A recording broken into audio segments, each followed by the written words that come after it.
Hey guys, and welcome on in. If you're interested in getting more political forecasting and prediction videos, you can click that subscribe button and check out all of our matchup videos over on our YouTube channel. Heading into this one, talking about this 2018 Senate matchup here in the state of Tennessee between the Republican Marsha Blackburn and the former governor of the state, Phil Bredesen, running on the Democrat side of things. So we're going to be going over some polling, some historical results and numbers, and just kind of give a sense on why we feel like the former governor of the state, Phil Bredesen, has an excellent shot at picking up this Senate seat for the Democrats. Just looking at all of the polling data that we have thus far on the race, Bredesen has been ahead consistently in every single poll with an average of being up by 5 points. So already the former governor of the state is off to a great start here just by looking at the polling. Of course, he has a bit more name recognition than Blackburn with being the former governor, and also a pretty popular former governor as well, which also works in his favor. It'll be interesting to see if he's able to keep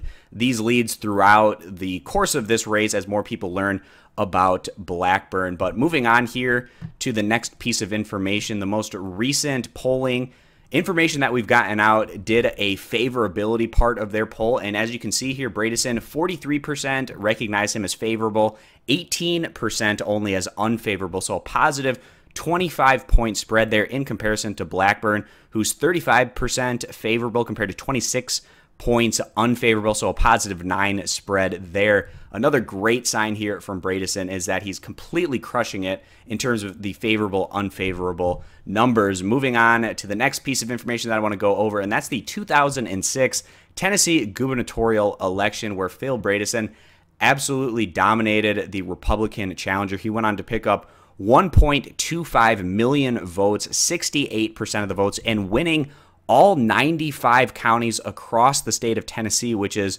absolutely absurd and unheard of course, for a Democrat winning across the state of Tennessee, which is a very Republican state in general. So being able to pick up all 95 counties, very impressive stuff there from Bredesen. But you might be thinking maybe there was not a high voter turnout for whatever reason. Is 1.25 million votes enough to get Bredesen over the line and win the Senate seat for the state of Tennessee? And as we can see here, in the 2014 Senate election, the Republican Lamar Alexander, he only needed 850,000 votes to win that Senate seat, as he picked up about 62% of the vote. So Bredesen, he doesn't even need to get that 1.25 million votes. He could probably get, you know, even in this 850,000 range, that'd probably be way more than enough for him to go on to get this Senate seat in 2018, especially the fact that it's not a presidential election cycle. Also means that you probably don't need quite as high of a voter number, but just the fact that there's 1.25 million people that have casted a vote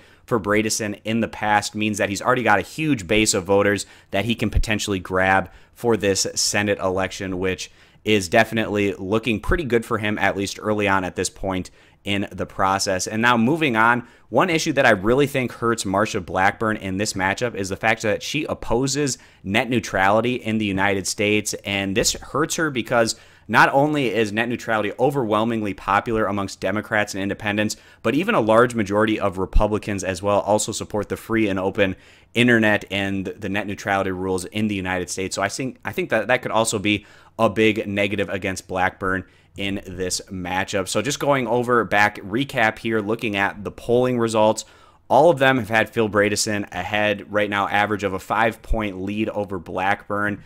And just going over these two particular candidates, you have Blackburn, who's a big supporter of Donald Trump, which is how she separates herself from Bob Corker, who's not going to be running as the incumbent.